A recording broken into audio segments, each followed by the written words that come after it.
Hola, buenas tardes. De nuevo estamos en una transmisión más y hoy que es Viernes Santo, queremos recordar las 7 frases que el Señor Jesucristo pronunció en la cruz del Calvario. Jesús dijo estas 7 breves pero valiosas frases que en conjunto arrojan luz sobre el hecho de la cruz. Ninguno de los evangelistas las registra todas. Mateo y Marcos preservan una sola, el grito de abandono. En tanto que de las 6 restantes, Lucas registra 3 y Juan registra las otras 3. La Iglesia ha valorado estas expresiones conocidas como las 7 palabras de la cruz, reconociendo que revelan pensamientos de Jesús que de otra manera no serían desconocidos. Las 3 primeras palabras nos retratan a Jesús como nuestro ejemplo. Expresan el amor que manifestaba a los demás. No lloréis por mí, había dicho en una oportunidad anterior. Tampoco lloró por sí mismo. No quedó sumergido en la autocompasión por su dolor y soledad, ni por la grave injusticia cometida contra su persona, y tenía derecho. En realidad no pensaba en sí mismo, sino en los demás. Ya no le quedaba nada por dar. Hasta sus ropas le habían sido quitadas. Recordemos que los soldados se las habían repartido y habían echado suerte sobre ellas. Pero todavía tenía la capacidad de dar su amor. La cruz es la personificación de la autoentrega.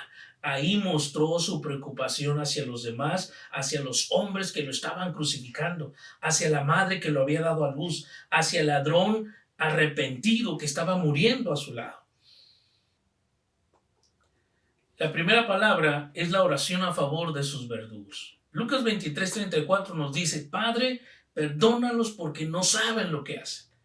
Esta primera expresión fue una plegaria de perdón hacia sus verdugos. Piensen lo notable de este acto. Sus padecimientos físicos y emocionales habían sido casi insoportables. Ahora lo desnudaron, lo recostaron de espaldas sobre la cruz y las rudas manos de los soldados blandieron torpemente sus martillos, clavando sus manos y sus pies. ¿No pensaría ahora mismo en sí? ¿No se quejaría contra Dios como lo hizo Job? ¿O le rogaría que lo vengara? ¿O mostraría algún atisbo de lástima por sí mismo? No, pensó en los demás. Podría haber clamado de dolor, pero sus primeras palabras son de intercesión por sus enemigos. Los 2 criminales a su lado maldecían y blasfemaban.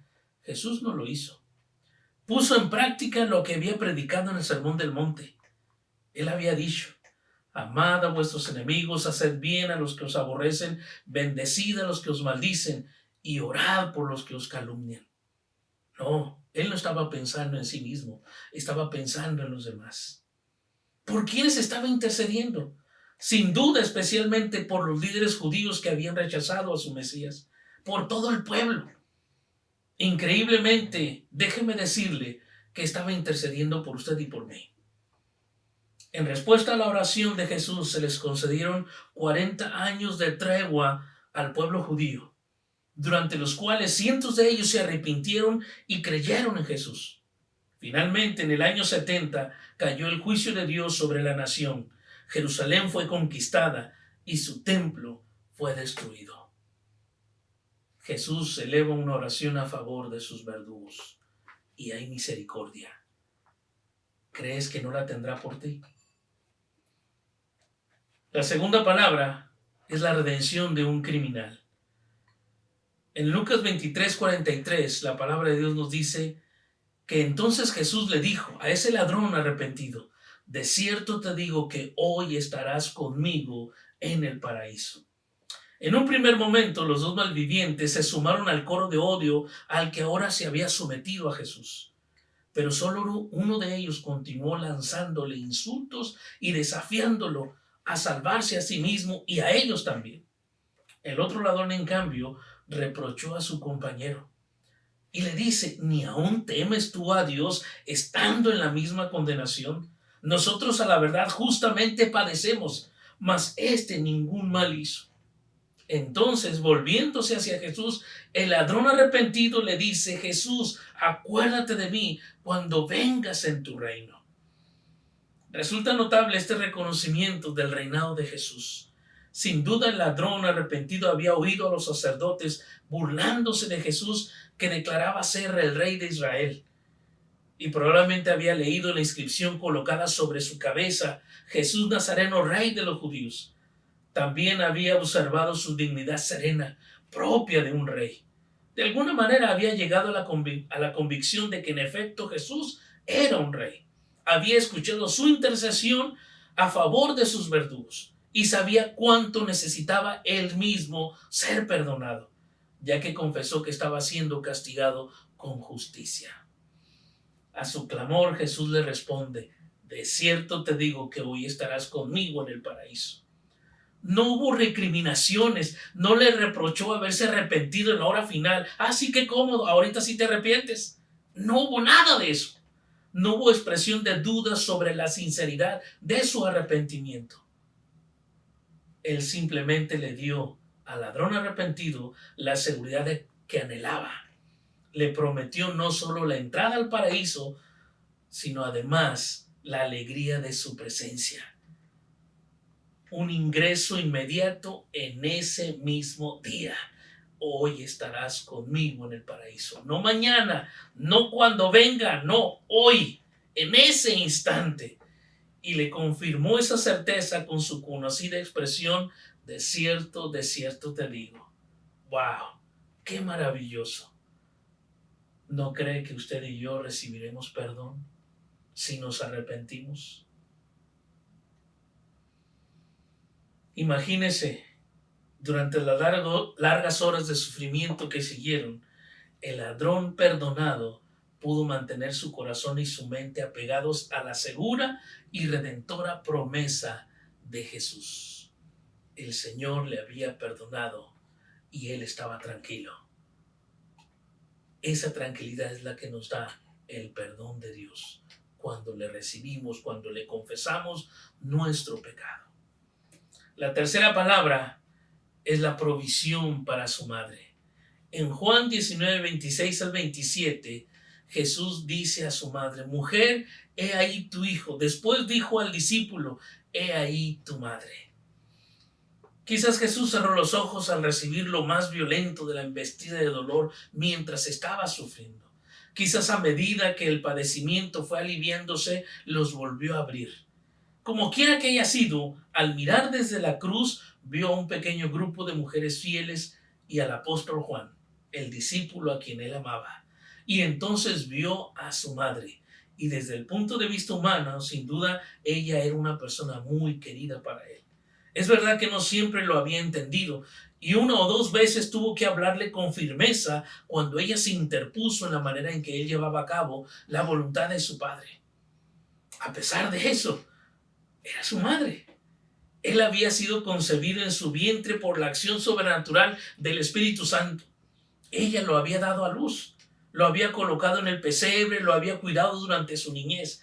Ella le había enseñado las historias bíblicas sobre los patriarcas, los reyes y los profetas, y quizás sobre el plan y el propósito de Dios. También le había dado un radiante ejemplo de piedad. Recuerde que ella era piadosa. Aún leemos que estaban junto a la cruz de Jesús su madre, mujer llena de gracia y de dolor. Es difícil imaginar la profundidad de su padecimiento mientras lo veía sufrir. Era una madre. Estaba cumpliéndose también la profecía del anciano Simeón de que una espada atravesaría su alma. En ese momento, una espada estaba atravesando el corazón de María. Jesús no piensa en su propio dolor, sino en el de ella. Está decidido a evitarle a María el dolor de verlo morir, de modo que hace uso de un derecho que, según los estudiosos, hasta un hombre crucificado tenía, es decir, el de hacer una decisión de testamento. En términos de la ley de la familia, la puso bajo la protección y el cuidado de Juan, y puso a Juan bajo el cuidado de ella. De inmediato Juan la llevó a su casa en Jerusalén. Repasando estas tres primeras palabras desde la cruz, nos debemos sentir maravillados ante la total falta de egoísmo de parte de Jesús. No pensó en sí mismo en lo absoluto. A pesar del dolor y de la y de la vergüenza que estaba experimentando, pidió perdón por sus enemigos, prometió el paraíso a un criminal arrepentido y atendió la necesidad de su dolida madre. Esto es amor, nos dicen las Escrituras. haced del amor norma de vuestras vidas, pues también Cristo nos amó y se entregó a sí mismo por nosotros, nos dice Efesios 5:2. Así es como tenemos que hacer, preocuparnos por los demás. Jesús lo hizo, se preocupó por los demás. La cuarta palabra es el grito de abandono. Mateo 27, 45 y 46 nos dice que desde la hora sexta hubo tinieblas sobre toda la tierra hasta la hora novena. Cerca de la hora novena, Jesús clamó a gran voz, diciendo: Dios mío, ¿por qué me has desamparado? Si las tres primeras palabras desde la cruz nos muestran a Jesús como nuestro ejemplo, la cuarta y luego la quinta lo retratan cargando nuestros pecados. La crucifixión tuvo lugar a eso de las 9 de la mañana, que era la hora tercera. Y al parecer, las tres primeras palabras se pronunciaron cerca del comienzo de este proceso. Luego hubo silencio. Alrededor del mediodía, o sea, la hora sexta, cuando el sol estaba en el meridiano, o sea, en el punto más alto, una inexplicable oscuridad cubrió el lugar. No pudo haber sido un eclipse natural de sol, porque la fiesta de la Pascua se realizaba en días de luna llena. Este fue un fenómeno sobrenatural, quizás dispuesto por Dios para simbolizar el horror de la terrible oscuridad en la que ahora estaba sumergida el alma de Jesús.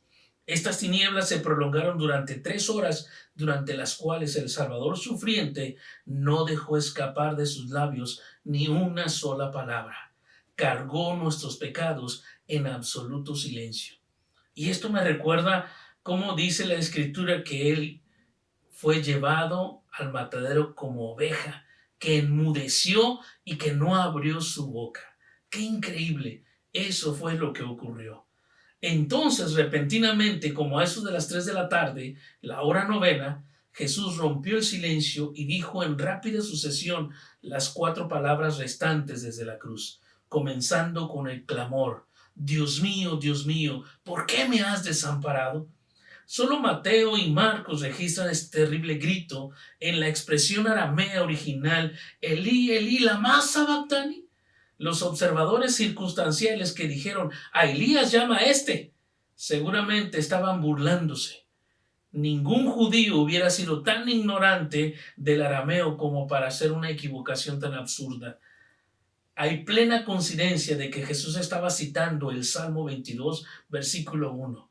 ¿Por qué lo hizo? ¿Por qué se declaró abandonado? Solo puede haber 2 explicaciones coherentes. O bien Jesús estaba equivocado y no había sido abandonado, o estaba diciendo la verdad y en efecto había sido abandonado. Déjeme decirle, en cuanto a mí, yo desecho la primera explicación. Me parece inconcebible que Jesús en el momento de su entrega máxima hubiera podido equivocarse y haberse imaginado que estaba abandonado por el Señor. La explicación alternativa es sencilla y directa. Jesús no estaba equivocado. La situación en la cruz era de abandono por parte de Dios, y esa separación se debía a nuestros pecados y a la justa penalidad que merecían nuestros pecados.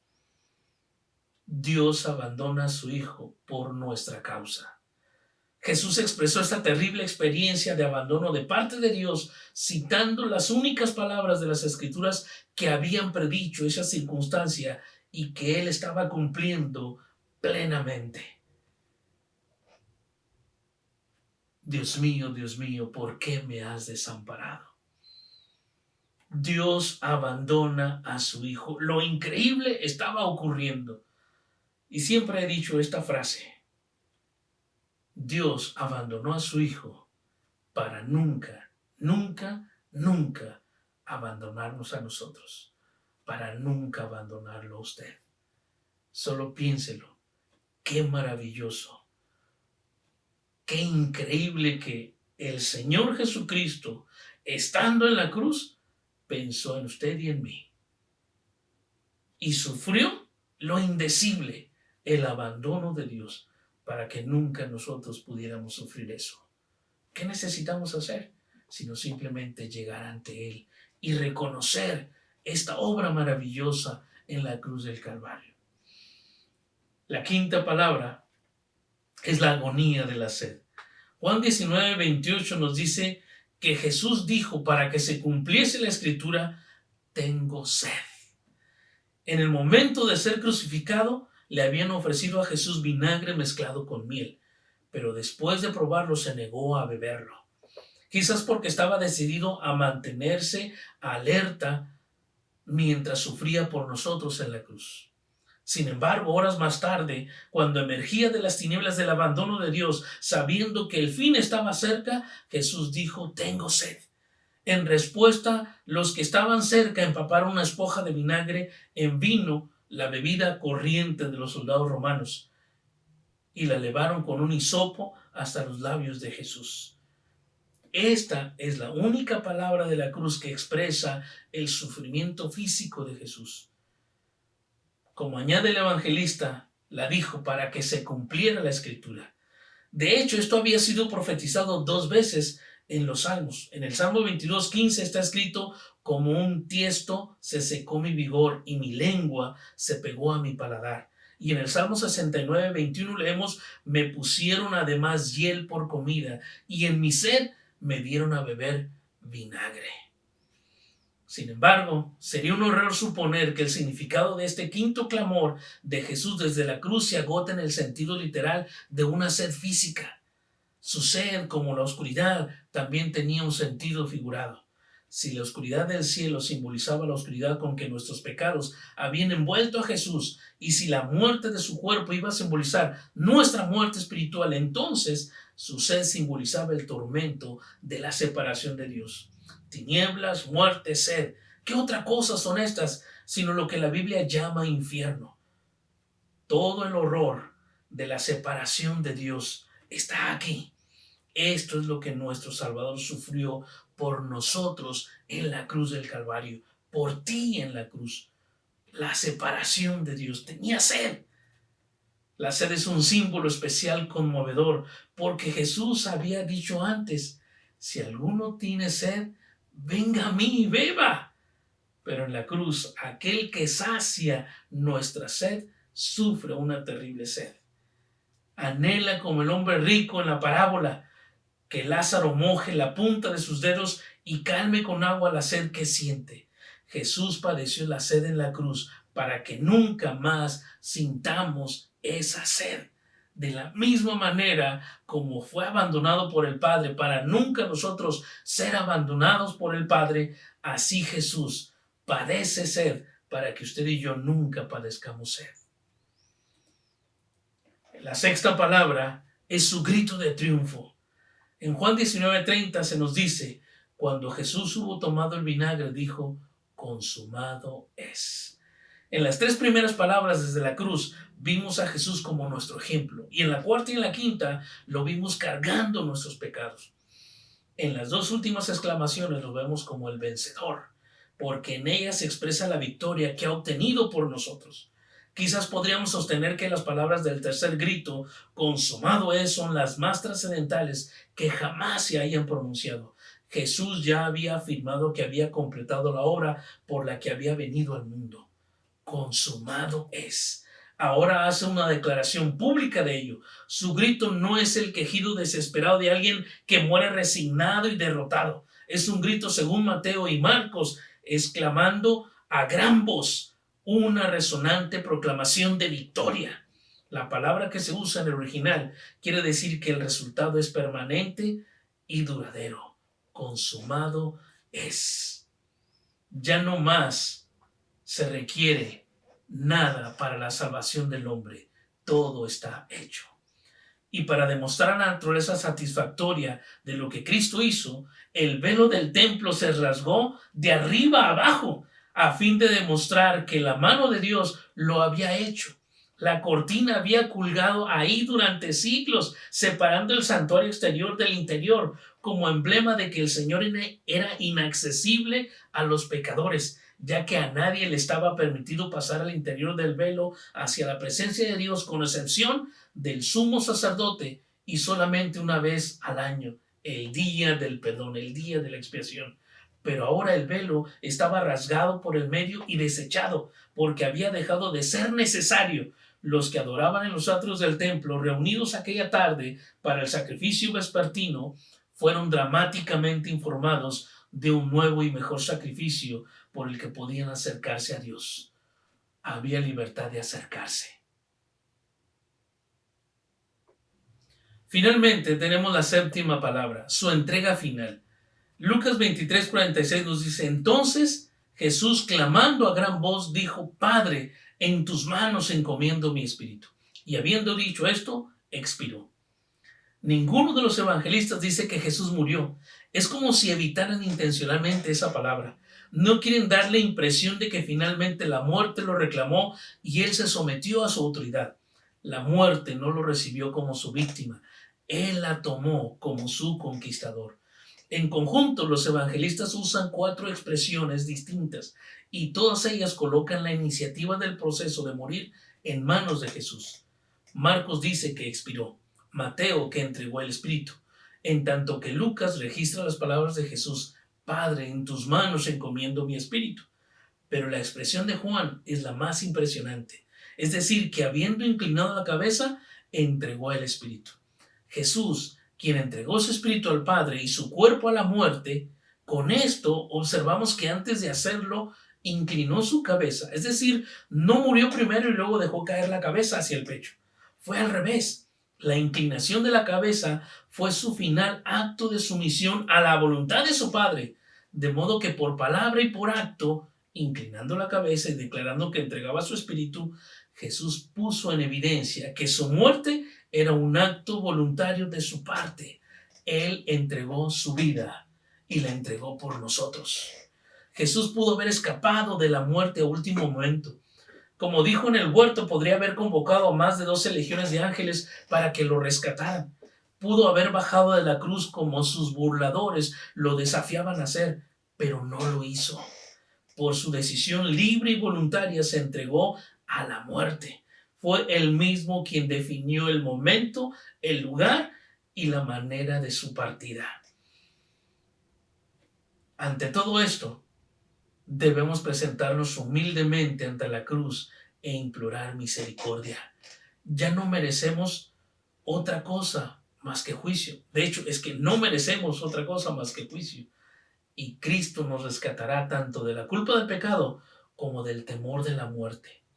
¿Y cuánto necesitamos esto hoy en día? Hoy que quizás hay tanto temor de morir, tanto temor de ser contagiados, tanto temor de adquirir esta enfermedad que está rondando en el aire,